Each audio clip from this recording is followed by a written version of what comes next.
ఈ ఛానల్ ద్వారా ఎటువంటి ఫేక్ ఇన్ఫర్మేషన్ పాస్ కాదు, ట్రస్టెడ్ అండ్ జెన్యున్ ఇన్ఫర్మేషన్ మాత్రమే పాస్ అవుతుంది. కాబట్టి వీడియోస్ ప్రతి ఒక్కరు కూడా సబ్స్క్రైబ్ చేసి పక్కకున్న గంట సింబల్ ఆల్ లో పెట్టుకోండి. Hi everyone, welcome back to our YouTube channel jobs information channel. ఎంతగానో ఎదురు చూస్తున్న పోస్టల్ జీడిఎస్ 2025లో రెండవ నోటిఫికేషన్ అయితే విడుదల చేయబోతున్నారు. దానికి సంబంధించి ఈ వీడియోలో మీరు ఎక్కడ అప్లై చేసుకోవాలి అంటే మన తెలుగు వాళ్ళకు బెస్ట్ స్టేట్స్ అనేది నేను ఈ వీడియోలో కంప్లీట్ గా మీకు చెప్తాను. అంటే మనకు తెలంగాణ, ఆంధ్రప్రదేశ్‌లో కేవలం అప్లై చేసుకోవాలని మీ అందరికీ తెలిసిందే. కానీ మనకు వేరే స్టేట్‌లల్లా పెట్టుకుంటే జాబ్ అనేది ఈజీగా రావడం అయితే జరుగుతుంది. కాబట్టి ఎక్కడెక్కడ అప్లై చేసుకోవచ్చు, మన తెలుగు వాళ్ళు ఎక్కడెక్కడ ఏ స్టేట్‌లల్లా అప్లై చేసుకుంటే జాబ్ వస్తుంది అనేది కంప్లీట్‌గా మీకు మ్యాప్ రూపంలో మీకు ఎక్స్‌ప్లెయిన్ అనేది చేస్తాను. కాబట్టి వీడియో అనేది కంపల్సరీ చూడండి. ఎవరైతే జీడీఎస్‌కి అప్లై చేయాలనుకుంటున్న వాళ్ళో, పోస్టల్ జీడీఎస్‌కి ఎవరైతే జాబ్ కొట్టాలి అనుకున్న వాళ్ళు ఈ వీడియో కంపల్సరీ ఎండ్ వరకైతే చూడాలి. కంపల్సరీ మీకైతే ఈ వీడియో మీకు అర్థమైందంటే మీకు 100% జాబ్ వచ్చినట్లే. ఎందుకంటే ఈ వీడియోలోనే మీకు కంప్లీట్‌గా క్లారిటీ అనేది తెలిసిపోతుంది మీ మార్కులను బట్టి. కాబట్టి వీడియో అనేది క్లియర్‌గా ఎండ్ వరకు చూడడానికి ట్రై చేయండి. నేను చెప్పినట్టు అప్లై చేసుకుంటే మీకు 100% జాబ్ అయితే రావడం అయితే జరుగుతుంది. కాబట్టి వీడియో అనేది క్లియర్‌గా ఎండ్ వరకు చూడాలని అనుకుంటున్నాను. అండ్ ఇటువంటి జెన్యూన్ అప్డేట్స్ కోసం మన ప్రతి ఒక్కరు కూడా సబ్స్క్రైబ్ చేసి పక్కకున్న గంట సింబల్ ఆల్‌లో పెట్టుకోండి. అండ్ వీడియోస్ ప్రతి ఒక్కరు కూడా లైక్ అయితే చేయండి. మన ఛానల్ కొంచెం బూస్ట్ అప్ ఉంటుంది. మీకు కంప్లీట్ గా రూట్ మ్యాప్ తోని మీకు కంప్లీట్ గా ఎక్స్ప్లెయిన్ అయితే చేస్తున్నాను. ఇంకెవరైనా మన ఇన్స్టాగ్రామ్ పేజ్ అలాగే టెలిగ్రామ్ గ్రూప్ ఎవరైతే ఫాలో కాలేదో ప్రతి ఒక్కరు కూడా ఫాలో అవ్వండి. కింద డిస్క్రిప్షన్ లో ఉంటాయి. టెలిగ్రామ్ గ్రూప్ వచ్చేసి మీకు ఏ చిన్న డౌట్ ఉన్నా నేను అందులో అంటే పెడతానన్నమాట. అన్ని కూడా టెలిగ్రామ్ గ్రూప్ లో నోటిఫికేషన్ పీడిఎఫ్స్ కానీ, రిజల్ట్స్ పీడిఎఫ్స్ కానీ ఇతర అన్ని కూడా పెట్టడం అయితే జరుగుతుంది. అలాగే ఇన్స్టాగ్రామ్ పేజ్ వచ్చేసి మీకు ఏ చిన్న డౌట్ ఉన్నా నాకు అక్కడ ఫాలో అయ్యి మెసేజ్ చేయండి. కింద డిస్క్రిప్షన్ లింక్స్ ఉంటాయి. ప్రతి ఒక్కరు కూడా జాయిన్ అవ్వడానికి ట్రై చేయండి. ఇక చూసుకుంటే మనకు మెయిన్ గా మనకు తెలిసింది ఏంటంటే ఇక్కడ మీరు స్క్రీన్ మీద చూసుకోవచ్చు. తెలంగాణ, ఆంధ్రప్రదేశ్ ఈ 2 స్టేట్లు మాత్రమే మనకు తెలుసు. ప్రాపర్ గా తెలుసుకుంటే మాత్రం ఈ 2 స్టేట్లలోనే మనం ప్రతి ఒక్కరు కూడా అప్లై అయితే చేసుకుంటారు. తెలంగాణ వాళ్ళు ఆంధ్రప్రదేశ్ కి అప్లై చేసుకుంటారు, ఆంధ్రప్రదేశ్ వాళ్ళు తెలంగాణకి అప్లై చేసుకుంటారు. ఇది కామన్ గా జరిగేది అన్నమాట. ఇక్కడ పర్సెంటేజ్ వచ్చేసి తెలంగాణలో 95% అయితే జాబ్ వస్తుంది. అండ్ ఆంధ్రప్రదేశ్ లో 100కి 100% ఉంటేనే జాబ్ అయితే రావడం అయితే జరుగుతుంది.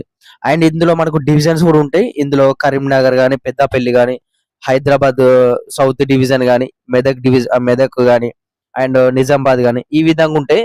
అదంతా కూడా ఈ ఒకటే కట్ ఆఫ్ అయితే ఉంటుంది. మాక్సిమం టు మాక్సిమం 99% ఒకటే కట్ ఆఫ్ ఉంటుంది. దానికి దీనికైతే ఎటువంటి సంబంధం అయితే లేదన్నమాట. ఇది సంబంధించి మన తెలంగాణ వాళ్ళు అండ్ ఆంధ్రప్రదేశ్ వాళ్ళు ఎక్కడ అప్లై చేసుకోవాలంటే ఇక్కడ కింది నుంచి వద్దాం మనము. ఇక్కడ తమిళనాడుకైతే మనకు అప్లై చేసుకోవడానికి అయితే లేదన్నమాట. ఎందుకు లేదంటే తమిళనాడులో లోకల్ లాంగ్వేజ్ వచ్చేసి తమిళ్ అన్నమాట. ఆ తమిళ్ సబ్జెక్ట్ అనేది మనకు 10th మెమోలో అయితే ఉండాలి. కాబట్టి మనం చూసుకుంటే మనకు ఎటువంటి అప్లికేషన్ చేసుకోరాదన్నమాట ఇక్కడ తమిళనాడులో. ఎందుకంటే మనకు తెలంగాణ, ఆంధ్రప్రదేశ్ లో Telugu, Hindi, English, mathematics, general science, social అనేది ఈ 6 సబ్జెక్టులు మాత్రమే ఉంటాయి. మనకు మెయిన్ గా చూసుకుంటే తెలుగు, హిందీ ఈ 2 సబ్జెక్టులు అనేది మెయిన్ అన్నమాట. ఈ పోస్టల్ డిపార్ట్మెంట్ కి అప్లై చేయాలంటే మనకు తెలుగు, హిందీ ఈ 2 ఏదైతే 2 ఉంటాయో లాంగ్వేజ్లు ఆ స్టేట్ లోనే అప్లై అయితే చేసుకోవాలన్నమాట. మీకు క్లియర్ గా చెప్తాను చూడండి. ఇక్కడ తమిళనాడులో తమిళ్ ఉంటది కాబట్టి మనకు తమిళ్ సబ్జెక్ట్ లేదు కాబట్టి నాట్ ఎలిజిబుల్. కేరళ, మలయాళం ఉంటుంది నాట్ ఎలిజిబుల్.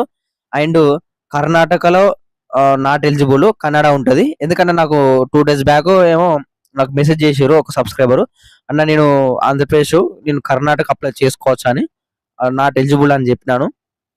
అండ్ ఇక్కడ మహారాష్ట్ర వచ్చేసి మరాఠీ ఉంటుంది నాట్ ఎలిజిబుల్. అండ్ ఇక తెలంగాణ అప్లై చేసుకోవచ్చు, ఆంధ్రప్రదేశ్ అప్లై చేసుకోవచ్చు. ఆంధ్రప్రదేశ్ వాళ్ళు తెలంగాణ కూడా అప్లై చేసుకోవచ్చు. ఇది ఒకటి గుర్తుపెట్టుకోండి. ఇక ఒడిశాలో నాట్ ఎలిజిబుల్. ఒడిశా లాంగ్వేజ్ రావాలిగా, అది నాట్ ఎలిజిబుల్. ఇక ఛత్తీస్గఢ్ వచ్చేసి హిందీ ఉంటుంది. ఇక్కడ హిందీ లాంగ్వేజ్ ఉంటే ఖచ్చితంగా అప్లై అయితే చేసుకోవచ్చు. ఇది ఒకటి గుర్తుపెట్టుకోండి. ఓకేనా.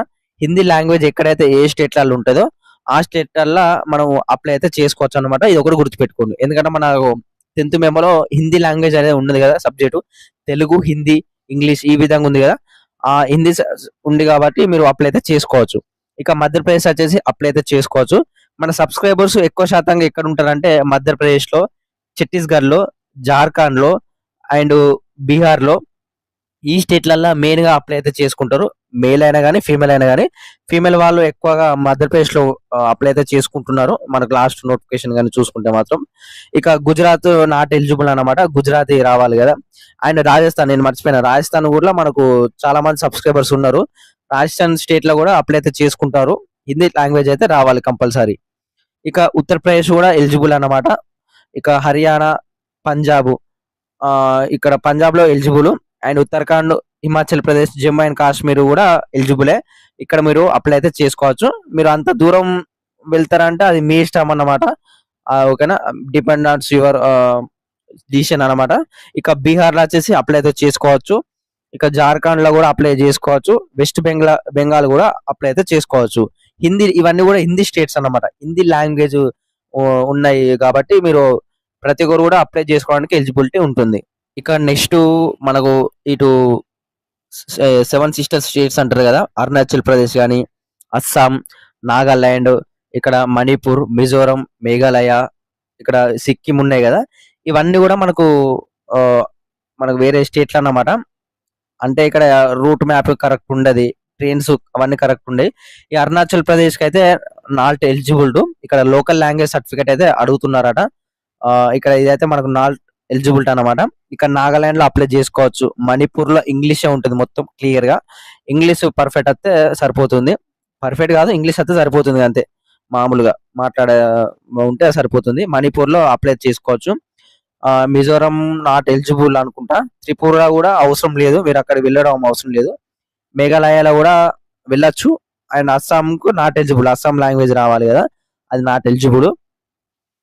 ఏదైతే స్టేట్స్ చెప్పినో ఇవన్నీ గూడా నేను ఎలిజిబుల్ అన్నమాట. మీరు ఏ స్టేట్‌కి అప్లై జేసుకోవచ్చు. మీరెక్కడైనా అప్లై జేసుకోండి. కానీ కొంచెం నార్త్ స్టేట్లు గాబట్టి మీరు చూసుకొని ఎవరైతే వెళ్ళాలనుకున్న వాళ్ళు వెళ్ళండి.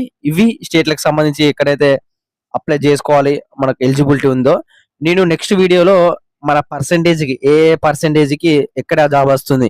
అంటే మనకు ఇప్పుడు మధ్యప్రదేశ్‌లో 90% జాబ్ వస్తది.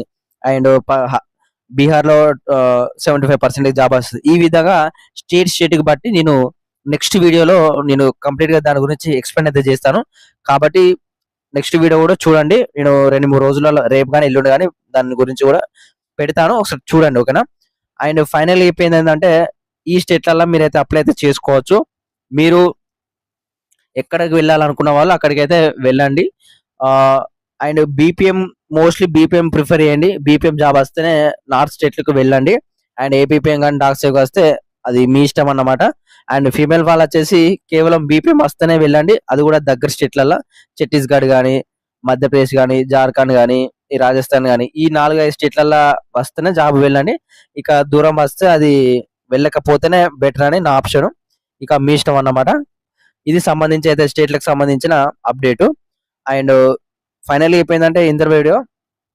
ఇటువంటి జెన్యూన్ అప్డేట్స్ కోసం మన ఛానెల్‌ని ప్రతి ఒక్కరు కూడా సబ్స్క్రైబ్ చేసి పక్కకున్న గంట సింబల్ ఆల్‌లో పెట్టుకోండి. Thank you.